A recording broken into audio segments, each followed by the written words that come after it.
வணக்கம். வக்ரதுண்ட மகாகாய சூரியகோடி சமப்பிரப அவிக்னம் குருமே தேவ சர்வகாரியேஷு சர்வதா. தென்னாட்டுடைய சிவனே போற்றி, என் நாட்டவர்க்கும் இறைவா போற்றி.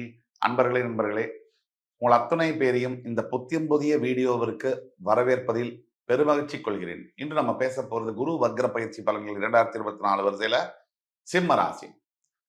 அதாவது குரு வக்ர பயிற்சியானது 9th of October 2024 இருந்து 4th February 2025 வரைக்கும் குரு பகவான் ரிஷபராசியில் இப்பொழுது இருக்கின்ற ரோகிணி நட்சத்திரத்திலிருந்து கொஞ்சம் மூவ் ஆகி மிருகசீரிட நட்சத்திரத்திற்கு போய் சரியாக 9th October அன்னைக்கு வக்ரகதி பெறுவார்.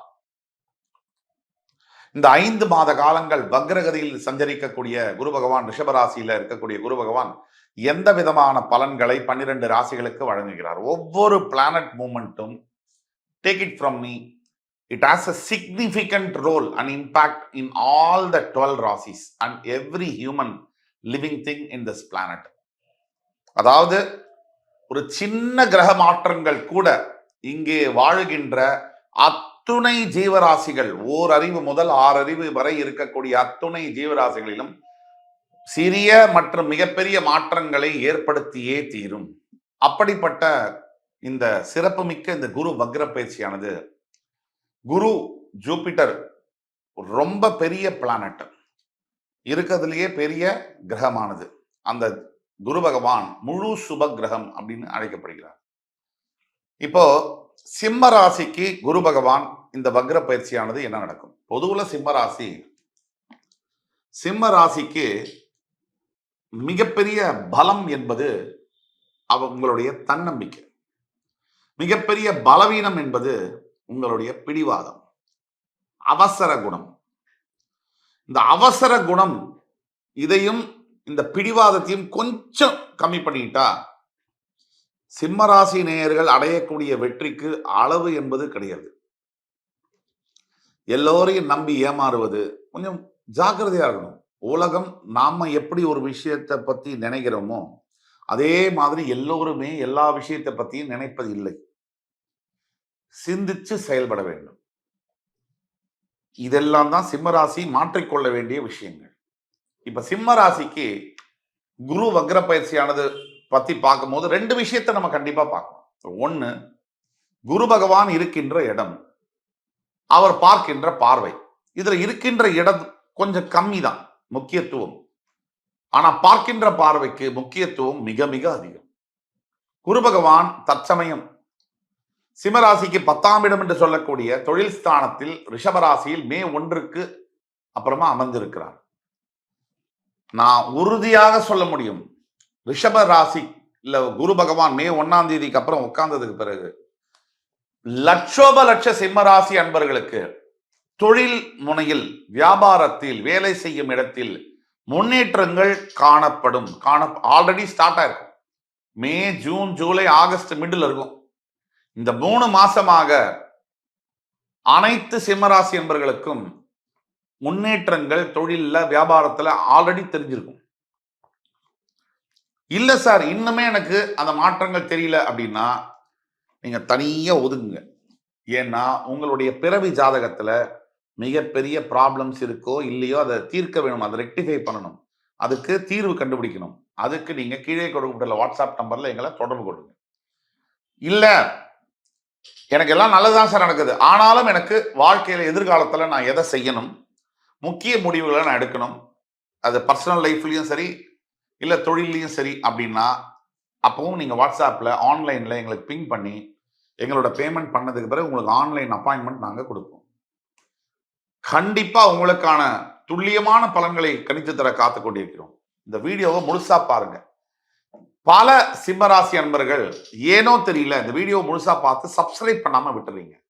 சப்ஸ்கிரிப்ஷன் பண்ணும்போது மட்டும்தான் எங்களுக்கு நீங்கள் கொடுக்கக்கூடிய இன்ஸ்பிரேஷன், மோட்டிவேஷன், அடுத்து இன்னும் பல சிறந்த படைப்புகளை, ஜோதிடம் சார்ந்த சிம்மராசிக்கான படைப்புகளை படைப்பதற்கு எங்களுக்கு உத்வேகமாகவும் உற்சாகமாகவும் இருக்கும்.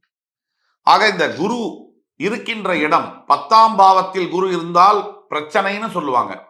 உண்மையில் சிம்மராசிக்கு பல அன்பர்களுக்கு தொழில் துறையில், வியாபாரத்தில் மாற்றங்கள், நல்ல மாற்றங்கள் வந்திருக்க வேண்டும்.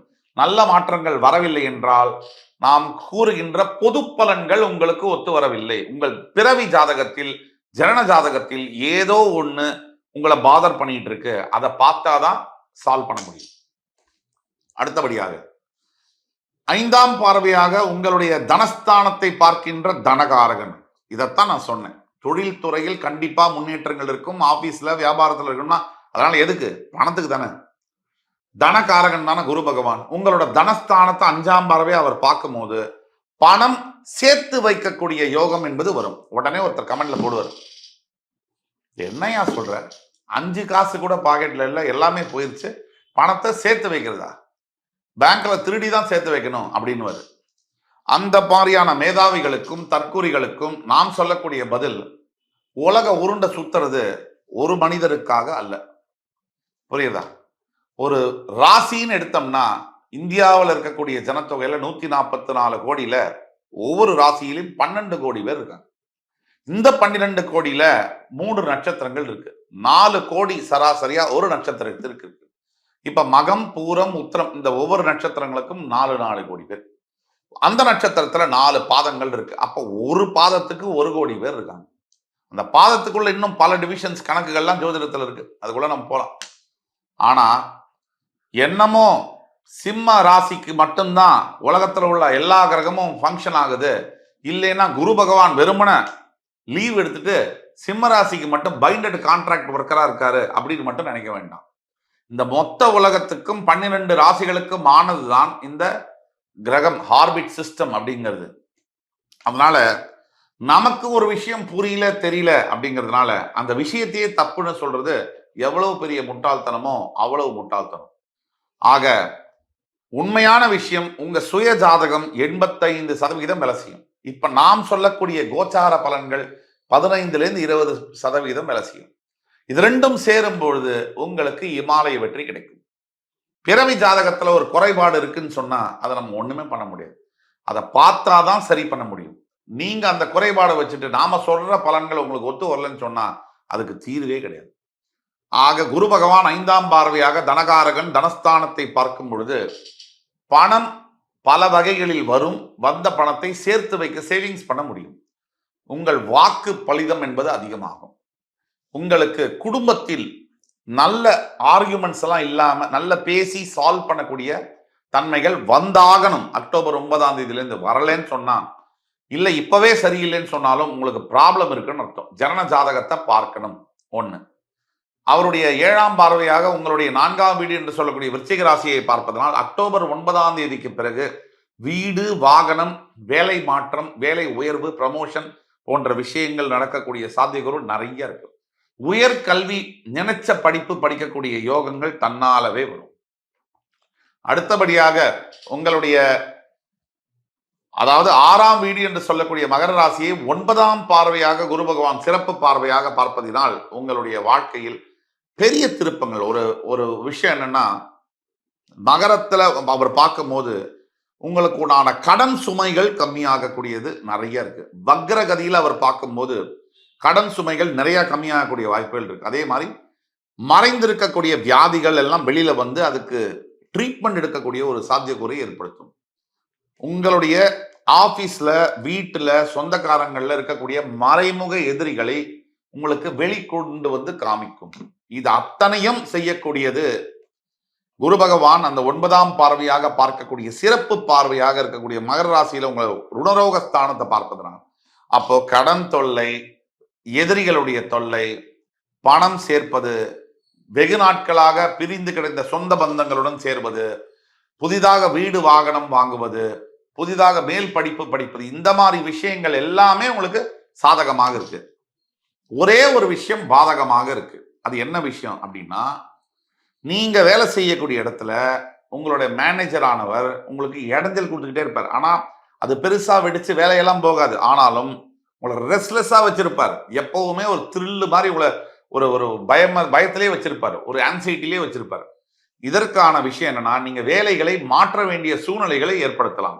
அப்போ மட்டும் ஜாக்கிரதையாக வேலையை மாற்ற வேண்டும், அவசரப்பட்டு மாற்றக்கூடாது. இந்த பாயிண்ட். இப்ப இதுக்கெல்லாம் தீர்வு என்ன அப்படின்னு பார்க்கும்போது, முதல் தீர்வு எல்லா ராசிக்காரர்களுக்கும் உள்ள தீர்வு, இந்த குரு பகவானுடைய காயத்ரி மந்திரத்தை யூடியூப்ல இருக்கு, கூகுள்ல இருக்கு.